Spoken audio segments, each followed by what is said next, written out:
Gil, you brought a very rare species of sheep back to Israel.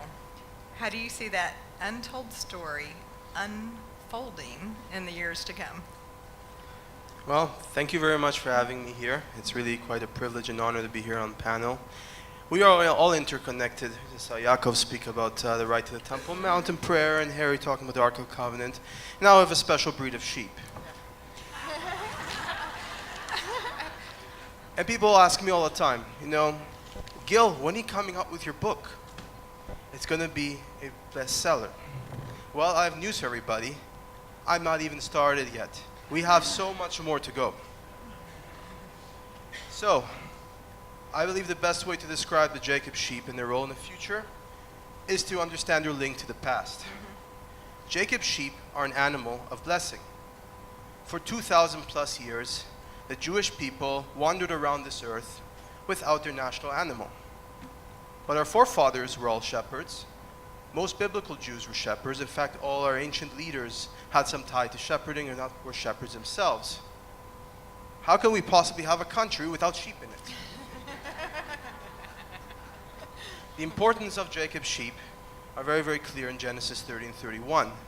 Now, if the Jacob sheep weren't important, ask yourselves, why does the Tanakh dedicate a full chapter to the creation of the sheep? Obviously, they have an important reason, right? The spots, the speckles, the ankle bands.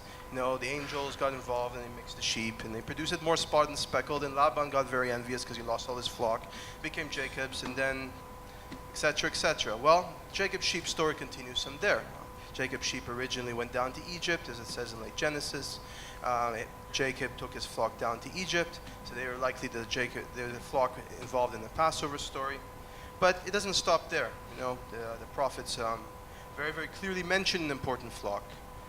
Ezekiel 34 talks about, the dispersion of a flock and then its return later on, and then the coming of Messiah. Jeremiah mentions in several places not only the flock of glory being dispersed, but eventually the need of not only the seed of man or seed of human beings, but the seed of animal to return to the land for blessing to be complete. So why have the cup half full? You can have it fully full. You know what I'm saying? So where do we go from here? Well, it's sort of an ingathering of sheep. We talk about the ingathering of people, so now we need the sheep also. The Jacob sheep need to be fruitful and to multiply. We have 32 lovely, cute lambs that have been born to us. The first time since the time of the prophets, likely, that we've had these cute lambs. Wow.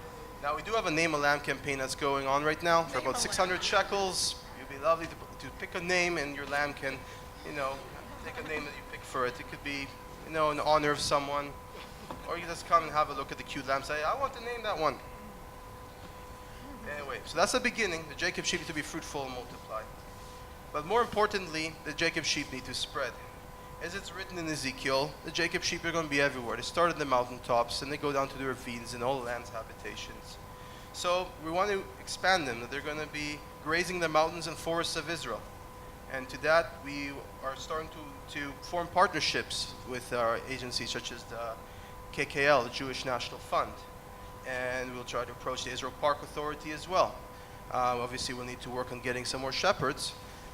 But our goal is eventually to have flocks of spotted and speckled four-horned sheep eating grass all over our wonderful country. Amen. And the goal of that isn't just because it looks really beautiful, because that is what the prophets say.